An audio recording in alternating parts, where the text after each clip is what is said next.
الحمدللہ رب العالمین والصلاة والسلام علی سید الانبیاء والمرسلین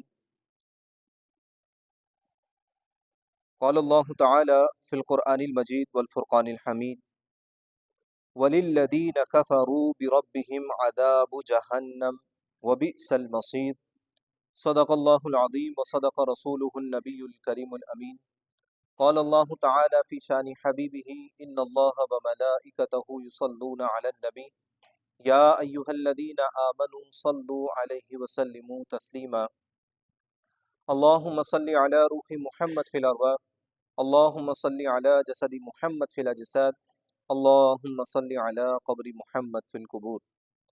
قرآن مجید فرقان حمید کا درس آپ سماعت فرما رہے ہیں۔ سورہ ملک کی آیت نمبر 5 آپ کے سامنے گزشتہ اتوار بیان کی تھی کہ جس میں اللہ تعالیٰ نے آسمان دنیا کی زینت ستاروں سے کی جانے کا بیان فرمایا، اور اس کے بعد یہ بھی بیان فرمایا کہ جو ستارے ہیں ان کے ذریعے شیاطین کو مارا جاتا ہے۔ شیاطین آسمانوں پر خبریں تلاش کرنے کے لیے ملائکہ کے قریب جانے کی کوشش کرتے تھے۔ نبی پاک علیہ الصلوۃ والسلام کی بعثت ہوئی، شیاطین کا داخلہ آسمانوں تک نہ ہو سکا۔ آپ کو بیان کیا کہ شیاطین اس سے پریشان ہوئے تو انہوں نے زمین پر اس کی وجہ تلاش کرنے کی کوشش کی، تو زمین پر سیر کرتے کرتے جب طائف کے قریب پہنچے تو نبی اکرم صلی اللہ تعالی علیہ وسلم نماز ادا فرما رہے تھے اور اس میں بلند آواز سے قرات کر رہے تھے۔ جب شیاطین نے نبی اکرم صلی اللہ علیہ وسلم کی زبانی وہ قرآن سنا تو وہ ٹھہر گئے اور وہ سمجھ گئے کہ یہی وجہ ہے کہ جس کی وجہ سے ہمارا آسمانوں تک داخلہ بند ہو، اب ہم آسمانوں تک نہیں پہنچ سکتے ہیں۔ وہ جو گروپ تھا وہ نبی پاک علیہ الصلوۃ والسلام پر ایمان لے آیا اور انہوں نے اللہ رب العزت کی وحدانیت کا اقرار کیا۔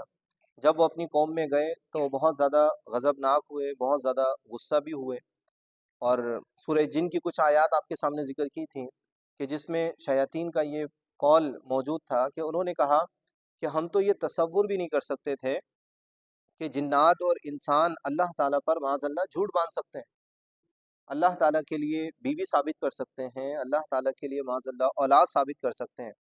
اللہ رب العزت کے لیے اتنے بڑے بڑے جھوٹے دعوے یہ لوگ کرتے رہے، ہم تو یہ تصور بھی نہیں کر سکتے تھے۔ بہرحال وہ لوگ ایمان لے آئے، اور جو شریر قسم کے جنات ہیں ان کی سزا اللہ تعالیٰ نے سورہ ملک آیت نمبر 5 میں ہی ذکر فرمائی، وَأَعْتَدْنَا لَهُمْ عَذَابَ السَّعِيرِ، اور ہم نے شیاطین کے لیے، جو صاحب ایمان ہو گئے وہ تو اللہ رب العزت کی رحمتوں میں شامل ہو گئے، لیکن جو شریر قسم کے جنات ہیں جنہوں نے اللہ رب العزت کے ساتھ شرک کیا، اللہ رب العزت کا انکار کیا، ان شیاطین کے لیے اللہ تعالیٰ نے فرمایا وَأَعْتَدْنَا لَهُمْ عَذَابَ السَّعِيرِ، کہ ہم نے ان شیاطین کے لیے دردناک بھڑکتی آگ کا عذاب تیار کر رکھا ہے۔ اور یہ آگ کا عذاب صرف شیاطین کے لیے نہیں ہے، بلکہ انسانوں میں جو شیاطین کے پیروکار بنے، انسانوں میں جنہوں نے اللہ رب العزت کا انکار کیا، انسانوں میں سے جو اللہ رب العزت کے ساتھ کسی بھی اعتبار سے کسی کو شریک ٹھہرائے، تو اس کے لیے بھی اللہ رب العزت کا یہی دردناک عذاب ہے۔ اگلی آیت میں جو آیت کریمہ آپ کے سامنے تلاوت کی، اس میں اللہ رب العزت نے ارشاد فرمایا وَلِلَّذِينَ كَفَرُوا بِرَبِّهِمْ، اور جنہوں نے اپنے رب کا کفر کیا ان کے لیے بھی یہی عذاب ہے۔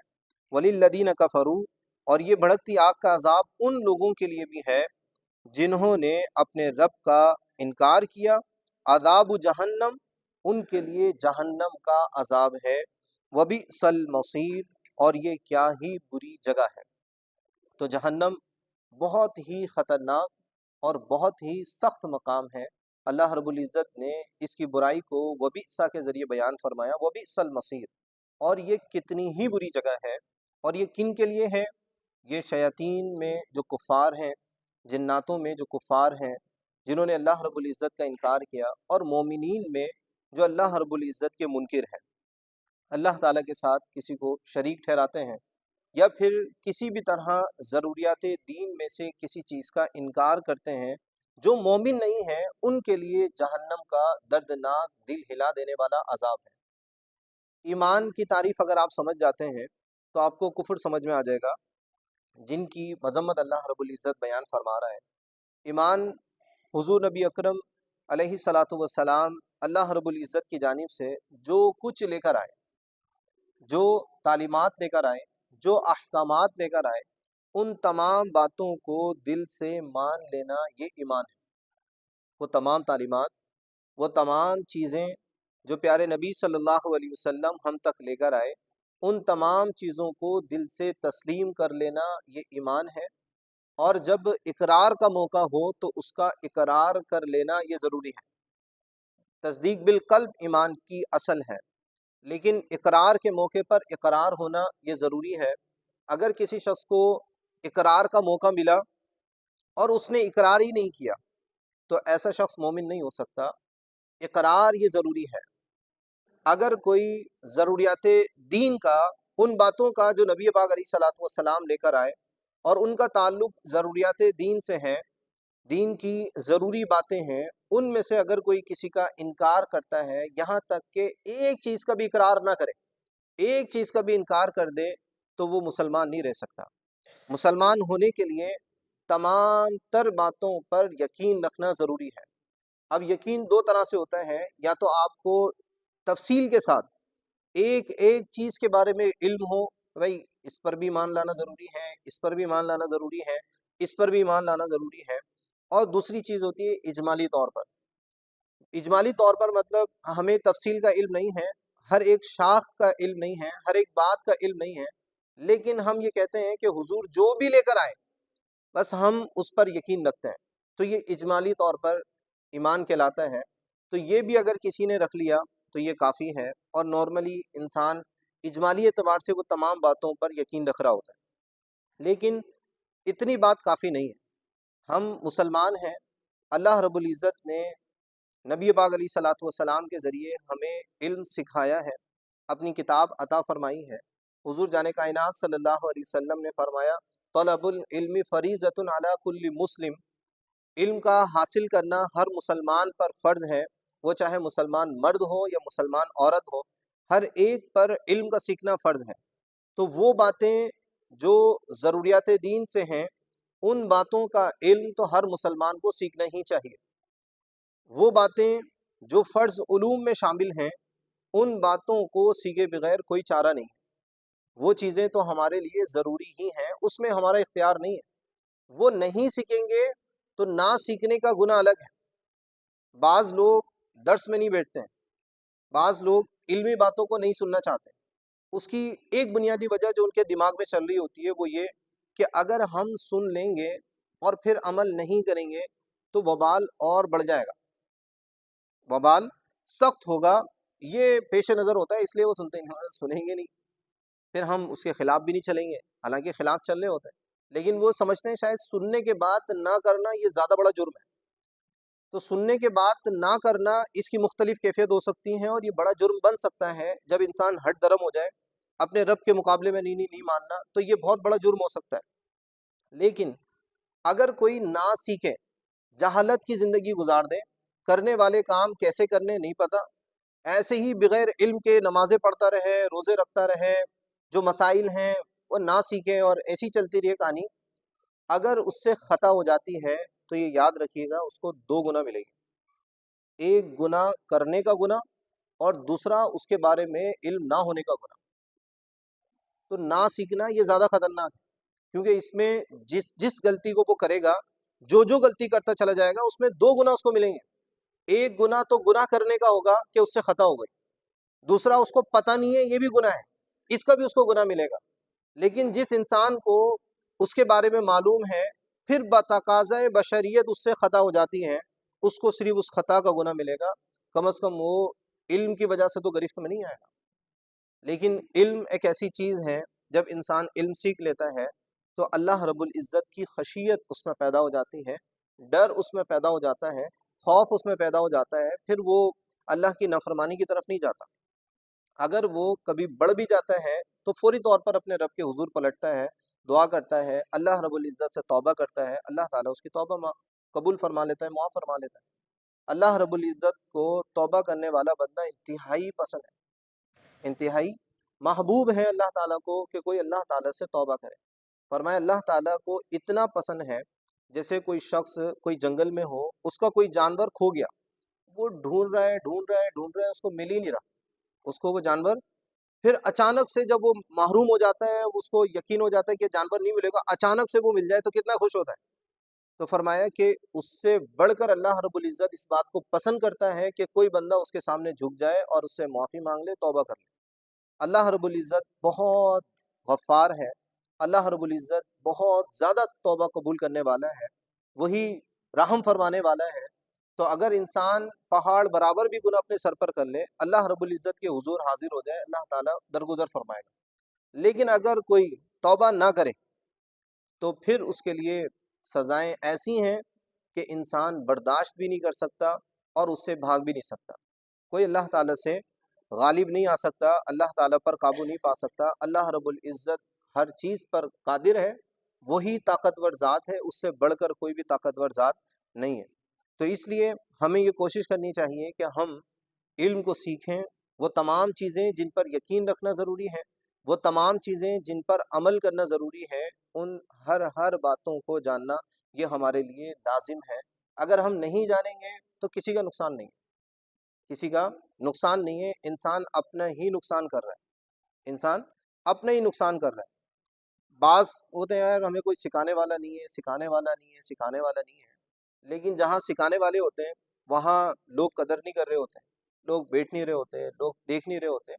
تو اس میں کسی کا نقصان نہیں ہے، انسان کو کوشش کرنے پر اللہ کا جانب سے اجر ملتا ہے، اللہ تعالیٰ بڑا غفور ہے۔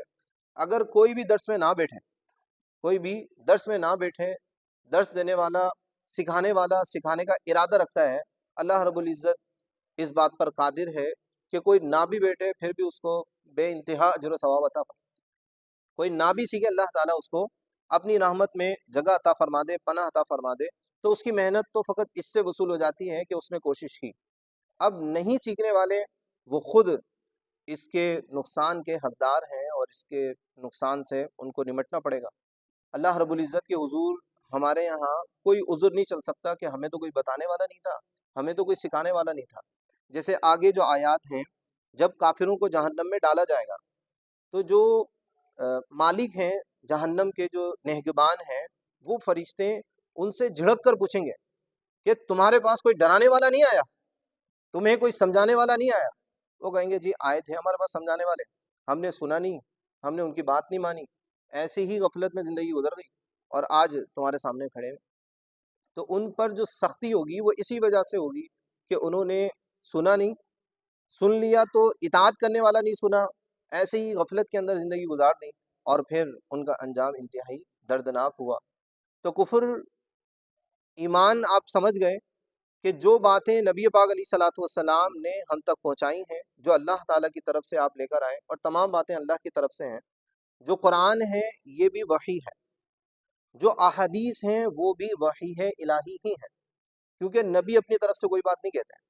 نبی کی زبان مبارک سے جو کلمات صادر ہوتے ہیں وہ سب اللہ رب العزت ہی کی جانب سے ہوتے ہیں۔ لیکن قرآن میں اور حدیث میں اتنا فرق ہے کہ قرآن بھی اللہ کا کلام ہے، وہ بھی اللہ کی طرف سے نازل ہونے والے وحی ہیں، لیکن قرآن کی تلاوت ہوتی ہے اور اس کی تلاوت نہیں ہوتی، ورنہ وہ بھی اللہ ہی کے فرامین ہیں، اللہ ہی کی طرف سے نازل کردہ باتیں ہیں جو نبی پاک علیہ الصلوۃ والسلام ہم مسلمانوں تک پہنچاتے ہیں۔ تو نبی پاک علیہ الصلوۃ والسلام کی لائی ہوئی تعلیمات پر یقین رکھنا اور اس کا اقرار کرنا یہ ایمان ہے۔ اگر کوئی ایک بات بھی جس کا تعلق ضروریات دین سے ہے، جو دین کی ضروری لازمی باتیں ہیں، ان کا انکار کیا جائے تو یہ کفر ہے۔ بولے بھائی میں تو ساری باتوں کو مانتا ہوں لیکن ایک بات کو نہیں مانوں گا، تو یہ ایک بات کو نہ ماننا اس کی ساری باتوں کے ماننے پر پانی پھیر دے گا۔ وہ ساری باتیں مانے، ایک بات نہ مانے تو ساری باتوں کا کوئی فائدہ نہیں ہے۔ جتنی بھی باتیں ہیں 100% اس کو ان تمام تر باتوں پر یقین رکھنا یہ ضروری ہے، تب جا کر وہ مومن ہوگا۔ ایک بات کا بھی انکار کر دے مومن نہیں ہو سکتا۔ بولے حضور جو بھی لے کر آئے میں سب کو مانتا ہوں، لیکن میں یہ نہیں مانتا کہ حضور آخری نبی ہیں، حضور کے بعد بھی کوئی نبی آ سکتا ہے۔ ایک بات کا اس نے انکار کیا، اس نے ساری باتیں مانی قرآن پر الف لام سے لے کر والناس تک عمل کیا، اس نے ساری حدیثوں پر عمل کیا، ایک بات وہ کہتا ہے یار اس کی رخصت دے دو، نہیں، اگر ایک بھی ضروریات دین کا انکار کرے گا تو یہ کفر ہے، اور کفر کی وہی سزا ہے جو یہاں پر عذاب جہنم کے سلسلے میں ذکر کی گئی۔ تو تمام تر ضروریات دین پر ایمان لانا ضروری ہے۔ تو کفر کی ایک تعریف یہ کی جاتی ہے، جتنی بھی ایمان لانے والی چیزیں ہیں ان میں سے کسی ایک چیز کا انکار کر دینا، جن کو کہتے ہیں ضروریات دین۔ ضروریات دین سے مراد وہ باتیں ہیں جو عوام و خواص سب کے علم میں ہیں۔ عوام خواص سے مراد علماء ہیں، عوام سے مراد وہ لوگ کہ جو علماء کی صحبت میں بیٹھتے ہیں، جو علم سے شغف رکھتے ہیں، وہ مراد ہیں۔ تو جن کی معلومات، جن باتوں کو عوام و خواص سب جانتے ہیں، ان باتوں کا انکار کر دینا، اس میں سے کسی ایک بات کا بھی انکار کر دینا، یہ کفر ہے۔ کفر کی اور بھی صورتیں ہیں، اعمال کچھ ایسے ہیں جو کفر بنتے ہیں۔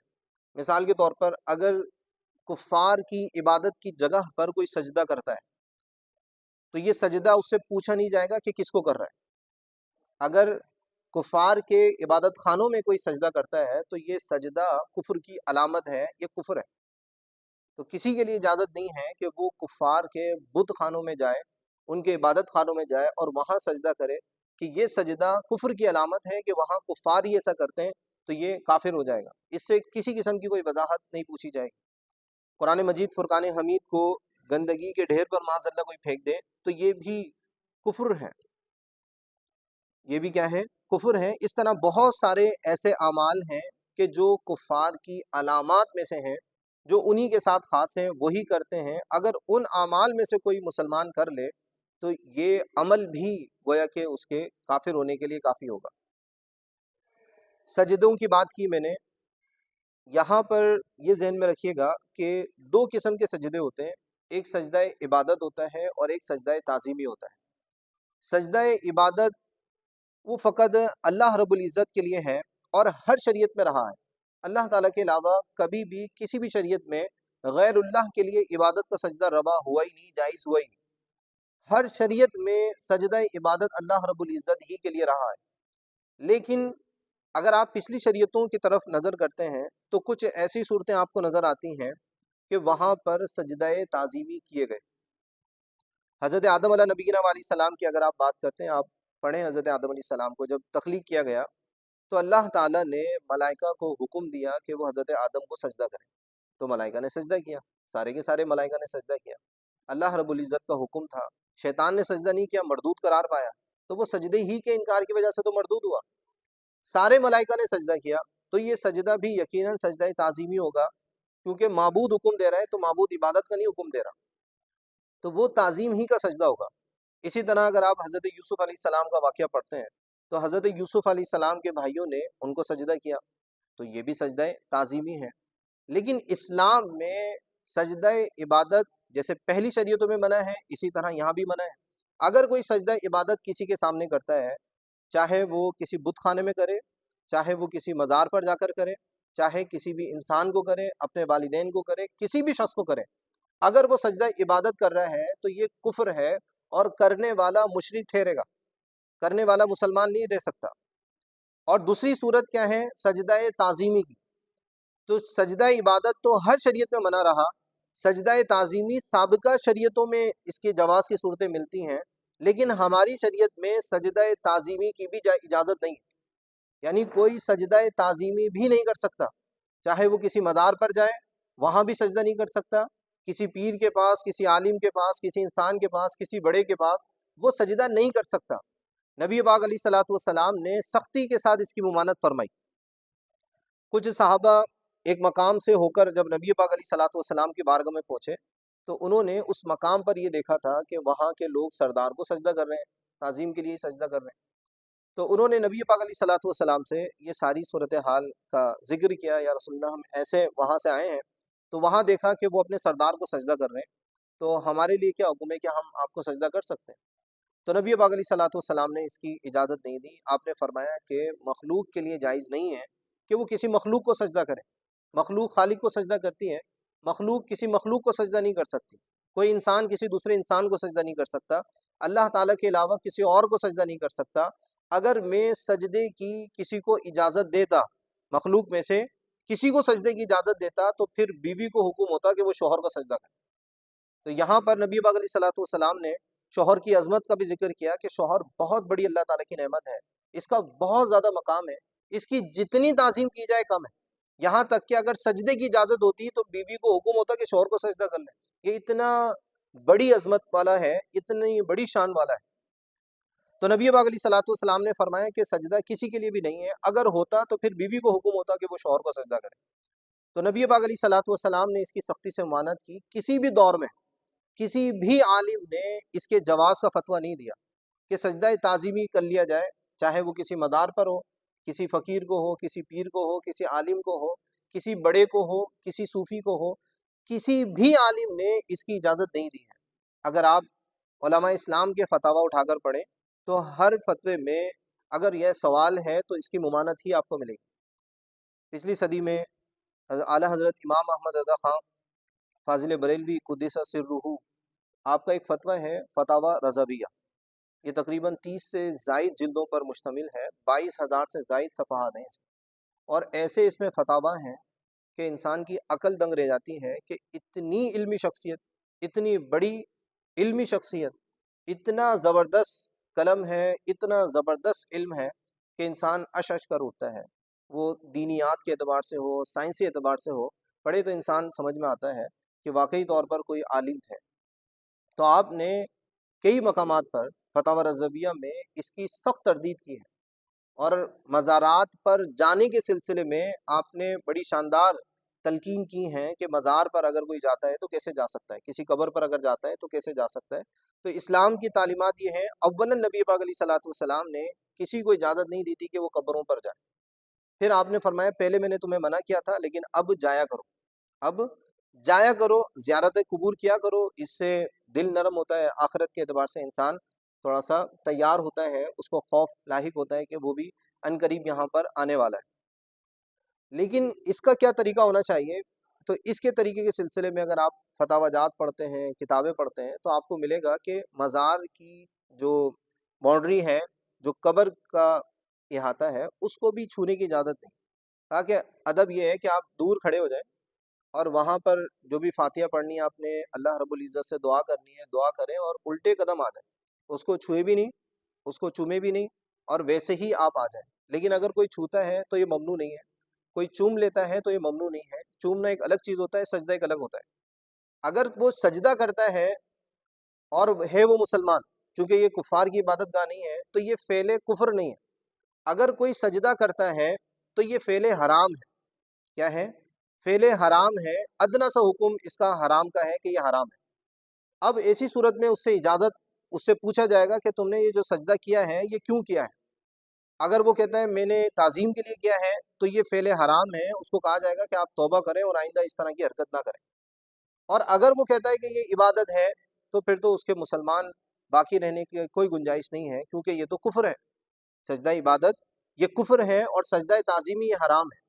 لیکن بعض لوگ مصلح ہونے کے اعتبار سے سامنے آتے ہیں، اصلاح کرنے کے اعتبار سے سامنے آتے ہیں، لیکن وہ غلوف کر جاتے ہیں، حد سے زیادہ بڑھ کر حکم لگا دیتے ہیں اور خود ہی آگے نکل جاتے ہیں۔ نبی پاک علیہ الصلوۃ والسلام کی حدیث اپنے پیش نظر رکھیے گا۔ آپ نے فرمایا کہ اگر کوئی کسی مسلمان کو کافر کہتا ہے، کوئی کسی مسلمان کو کافر کہتا ہے، تو اگر وہ سامنے والا کافر ہے تو بات تو بالکل ٹھیک ہو گئی، لیکن اگر وہ سامنے والا کافر نہیں ہے تو کفر خود کہنے والے کی طرف لوٹ آئے گا۔ یعنی جب کوئی کسی کو کافر کہے گا کہ دونوں میں سے ایک ضرور کافر ہوگا۔ اگر سامنے والا کافر ہے تو بات ہو گئی اوکے، لیکن اگر وہ کافر نہیں ہے اور اس کو وہ کافر اعتقاد رکھتے ہوئے کافر کہہ رہا ہے تو بات پھر پلٹ کر یہاں آ جائے گی، کیونکہ اس کے عقائد و نظریات سب قرآن و حدیث کے مطابق ہیں، تو اس کے ایمان کو اس نے گویا کہ کفر قرار دیا ہے۔ تو حضور نے فرمایا کہ پھر کہنے والا خود کافر ہو جائے گا۔ تو اگر کوئی مزار کو سجدہ کرتا ہے تو کوئی بھی اس کی تائید نہیں کرتا۔ آپ پڑھیں فتاویٰ، اس پر رسائل لکھے ہوئے ہیں، سب نے اس کی ممانعت کی ہے، کوئی بھی اس کی حمایت نہیں کرتا، نہ اس کی ترغیب دیتا۔ اگر کوئی مزار کے سامنے جھک رہا ہے، سجدہ کر رہا ہے، تو یہ اس کا اپنا فعل ہے، یہ اس کی اپنی قباحت ہے، لیکن یہ کفر نہیں ہے۔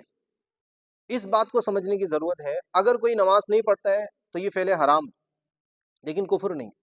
اسی طرح سجدہ تعظیمی بھی حرام ہے، کفر نہیں۔ اگر کوئی اس کو کفر قرار دیتا ہے تو پھر آپ سمجھ لیں اس حدیث کی روشنی میں دونوں میں سے کوئی ایک بندہ کافر ہے، یا تو وہ کافر ہے یا یہ کافر ہے۔ اب اس کو کفر کب قرار دیا جائے گا؟ جب اس کی نیت معلوم ہوگی، اور نیت کے لیے اس کا ارادہ معلوم ہونا یہ ضروری ہے۔ اگر اس کے ارادے کو معلوم کیے بغیر اس پر شرک کا فتویٰ لگا، اس پر کفر کا فتویٰ لگا، تو یہ فتویٰ اپنے گلے پڑ سکتا ہے، انسان خود اس فتوے کی گرفت میں آ سکتا ہے۔ تو کفر اللہ رب العزت کی جو تعلیمات نبی پاک علیہ الصلوۃ والسلام تک پہنچی ان میں سے کسی ایک کا انکار کرنا، یا جو اعمال کفر ہیں ان میں سے کسی اعمال کا، کسی عمل کا انسان مرتکب ہو جائے تو یہ بھی کفر ہے۔ اسی طرح اللہ رب العزت کی عبادت میں کسی کو شریک کر لینا، اللہ تعالیٰ کی صفات میں کسی کو شریک کرنا، اس میں انشاءاللہ تفصیل وہ آپ کے سامنے بیان کریں گے کہ اللہ تعالیٰ کی ذات میں شرک کب ہوتا ہے۔ اس کی مختصراً میں 4 صورتیں آپ کے سامنے بیان کرتا ہوں۔ اللہ تعالیٰ کے علاوہ کسی کو عبادت کے لائق سمجھا جائے تو یہ شرک ہے۔ اللہ تعالیٰ کے لیے اولاد ثابت کی جائے تو یہ شرک ہے۔ اللہ تعالیٰ کے لیے، اللہ تعالیٰ کے علاوہ کسی اور کو قدیم سمجھا جائے کہ وہ ہمیشہ سے ہے، یہ شرک ہے۔ اللہ تعالیٰ کی ذات واجب الوجود ہے، اللہ تعالیٰ کے علاوہ کسی اور کو واجب الوجود سمجھ لیا جائے تو یہ کفر ہے۔ تو یہ 4 چیزیں ہیں کہ جو اللہ رب العزت کی ذات میں شرک کو ثابت کرتی ہیں۔ اسی طرح صفات کے اندر کچھ تفصیل ہے، وہ انشاءاللہ آپ کے سامنے پھر کبھی ذکر کریں گے۔ تو اس آیت کریمہ میں اللہ رب العزت نے ذکر فرمایا وَلِلَّذِينَ كَفَرُوا بِرَبِّهِمْ عَذَابُ جَهَنَّمَ، اور ان لوگوں کے لیے جنہوں نے کفر کیا، جنہوں نے اپنے رب کا انکار کیا، عذاب جہنم، جہنم کا عذاب ہے، وَبِئْسَ الْمَصِيرُ، اور یہ کیا ہی بری جگہ ہے، کیا ہی بری جگہ ہے۔ تو یہ بہت سخت جگہ ہے۔ اللہ تعالی ہمیں کفر سے ہمیشہ محفوظ رکھے، ایمان کے ساتھ بقیہ زندگی کو بھی اللہ تعالیٰ گزارنے کی توفیق عطا فرمائے، کیونکہ آخرت میں نجات کے لیے ایمان شرط ہے۔ اگر ایمان سلامت رہا تو پھر آخرت میں نجات ہے، اور اگر ایمان سلامت نہیں ہے تو پھر کچھ بھی باقی نہیں ہے۔ اس لیے اگر آپ بزرگان دین کی زندگی کا مطالعہ کریں نا، تو وہ آخری لمحے تک اپنے ایمان کی فکر کی وجہ سے خوف زدہ رہتے تھے، ڈرتے رہتے تھے۔ بڑے بڑے مشائخ کا آپ ذکر پڑھیں، ان کی سیرت کو آپ پڑھیں تو آپ کو اندازہ ہوگا جب وہ آخری لمحات میں تھے تو ان کی آنکھوں سے آنسو جاری ہیں، ان کی آنکھوں سے آنسو جاری ہیں۔ کسی نے ان سے پوچھا شیخ آپ دنیا چھوڑنے پر غمزدہ ہیں؟ انہوں نے کہا دنیا چھوڑنے پر غمزدہ نہیں ہوں، ابھی کچھ لمحات باقی ہیں، میں اس فکر میں ہوں کہ ان لمحات میں میرا ایمان سلامت رہے گا یا نہیں رہے گا۔ اگر میرا ایمان ان لمحات میں جو بقی ہیں اس میں سلامت رہا تو پھر مجھے اللہ تعالیٰ کی رحمت سے امید ہے میرا رب مجھے معاف فرما دے گا، اگرچہ میرے اوپر پہاڑ برابر بھی گناہ ہو، کیونکہ ایمان معافی کے لیے شرط ہے، ایمان بلا حساب جنت میں داخلے کے لیے شرط ہے۔ اگر کوئی گناہ گار قیامت کے دن پہنچتا ہے، اللہ رب العزت بہت سارے گناہ گاروں کو بلا حساب و کتاب جنت میں داخلہ عطا فرمائے گا۔ ایمان شرط ہے، ایمان نہیں ہے تو پھر کچھ بھی نہیں ہے۔ اللہ تعالی ہمیں ایمان کی دولت سے ہمیشہ مستفیض رکھے، ایمان کی دولت ہمیشہ ہمیں کام شامل حال رہے، اور ایمان کی فکر آپ ہمیشہ کرتے رہیں، ان تمام چیزوں سے بچنے کی کوشش کرتے رہیں جس سے ایمان ضائع ہو جاتا ہے۔ اللہ تعالی عمل کی توفیق عطا فرمائے۔